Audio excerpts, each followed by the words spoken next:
Greetings, dear viewer. It is I, Green Films Official, and today I would like to talk about the new Batman movie.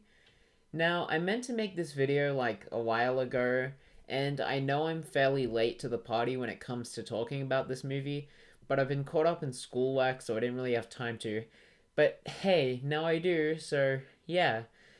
So this puppy is directed by Matt Reeves, who, if you didn't know, is one of my favorite directors working in Hollywood today. He made Cloverfield, which is like one of my favorite found footage movies ever, and he directed Dawn of the Planet of the Apes, which is my favorite of the modern day Planet of the Apes trilogy. Also directed War for the Planet of the Apes, which is pretty good, but Dawn will always be the GOAT in my eyes. I know that that's only three films, but they're really, really good films, and and it's obvious that he has a lot of talent from the things that I've seen from him.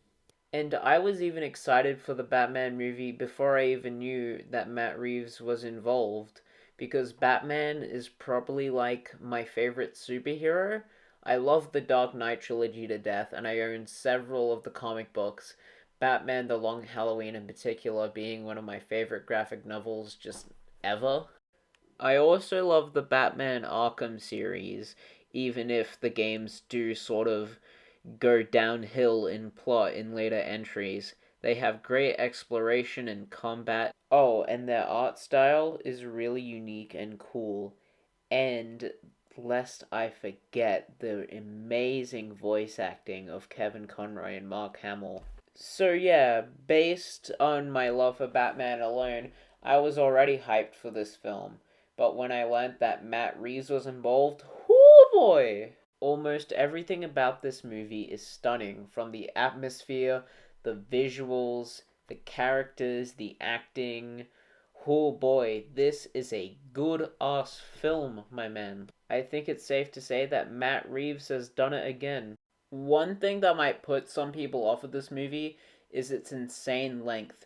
This is certainly one beefy boy. However, this movie doesn't really feel like it's 3 hours long due to the god tier pacing. Normally, in a movie of this length, you can find certain scenes that feel kind of unnecessary and like they don't need to be there, but I can't say that at all for this movie.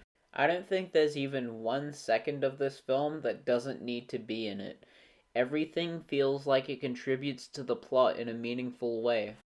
Well, actually, there's one scene towards the end of this movie that I think you could cut, but we'll talk about that later. I love this movie's atmosphere. Gotham is filled with dark shadows and black clouds, and it's almost always raining. Violent criminals populate the city streets, and neon lights cut through the darkness and often indicate the focal point of a scene. It's really great stuff, and I was fully immersed as I was watching the film. Despite this film's dark and brooding tone, it's not afraid to have some humorous moments. Colin Farrell's Penguin in particular brought some really hilarious moments. Also, is it just me, or does he give off major Sopranos vibes? Also, might I add that the soundtrack is really, really good. Something in the Way fits really well with this movie's tone, and the main theme, absolute banger, dude. The action in this film also slaps, particularly the Batmobile chase with the Penguin.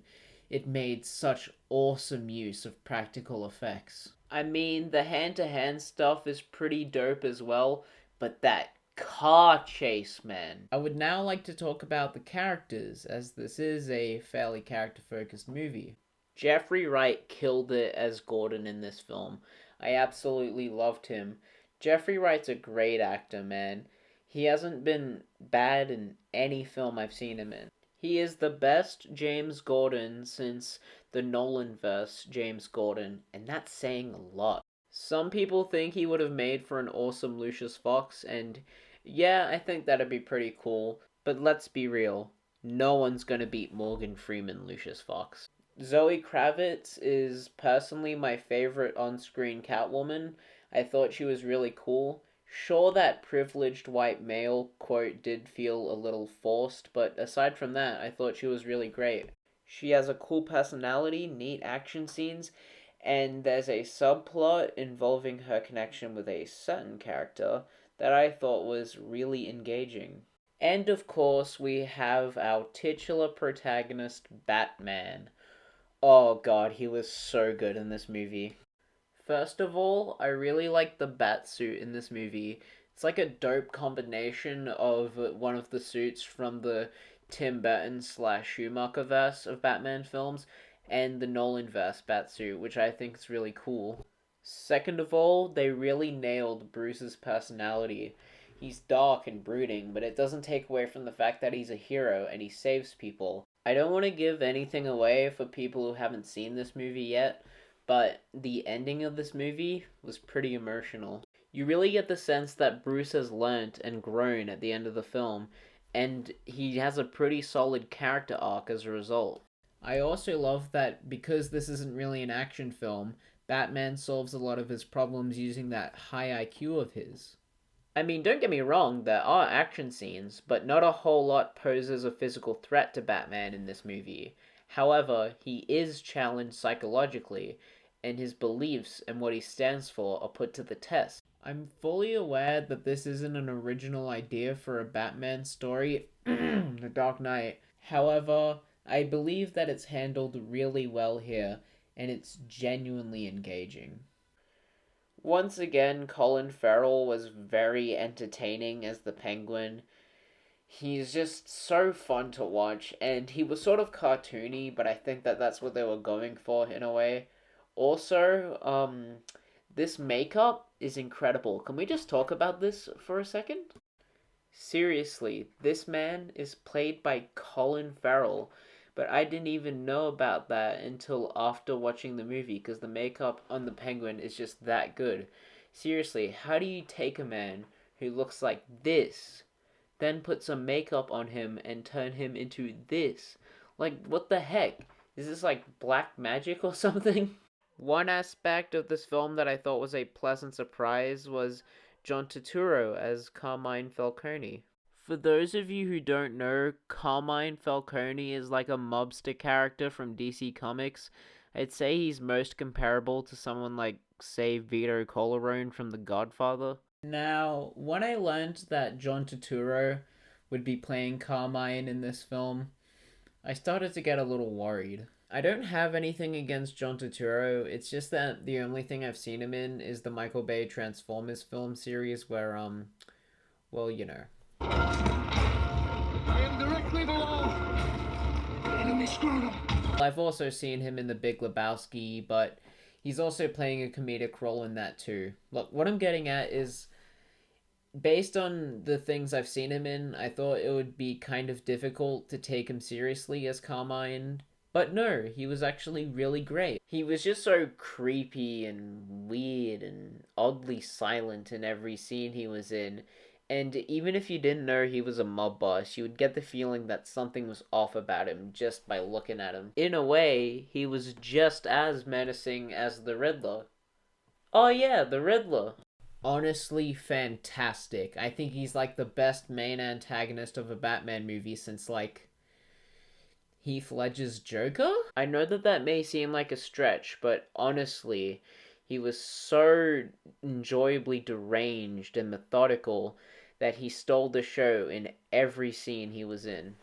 The problem with most Riddler incarnations is that they just turn him into some self-indulgent douchebag who tries to fool Batman with riddles and thinks he's smarter than everybody. The Arkhamverse in particular is a pretty big offender for this, but not in this film. He is a Zodiac Killer-esque maniac who does some pretty messed up things, especially for a film that's only rated M. I don't want to give anything away, so for now I'll just say this.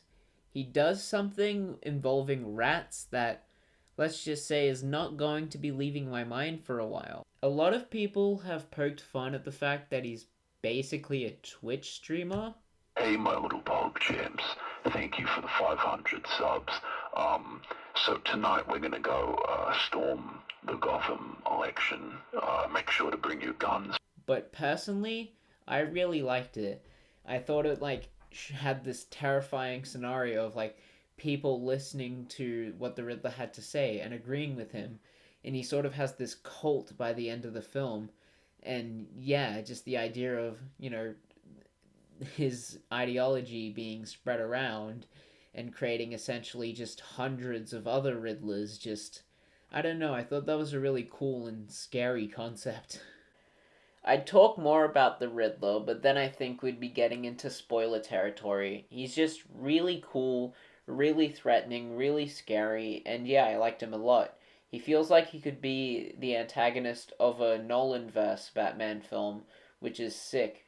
He may have some haters, but Paul Donner's Riddler will always have a special place in my heart. I want to get into some spoiler-related discussion now, so if you don't want that, skip to the timestamp currently on screen. 3, 2, 1. So this movie teases a sequel with Joker as the main antagonist, and honestly, I'm not too into it. Now, look, don't get me wrong, the Joker is a fantastic villain, one of the best of all time. I even have like a little figure of him right there. It's just that there are so many awesome Batman villains who haven't had any time on the big screen yet, and the fact that we're getting the Joker again, just, I don't know, it's kind of disappointing. Also, no offense to the actor who plays Joker in this film, I'm sure he's a good guy, but I don't like what he's doing with the voice here. It gives me Jared Leto Joker vibes, and those are not the vibes you want to be getting from a live action Joker. Ugh, get it away from me. It's not all doom and gloom though. There's a deleted scene that features the Joker more prominently, and I think that this new actor, shows some promise in that. I'll tell you what I really think. I think you don't really care about his motives, whether he loves or hates you. I think somewhere deep down, you're just terrified. Because you're not sure he's wrong, huh? You think they deserved it, huh? You think they deserved it.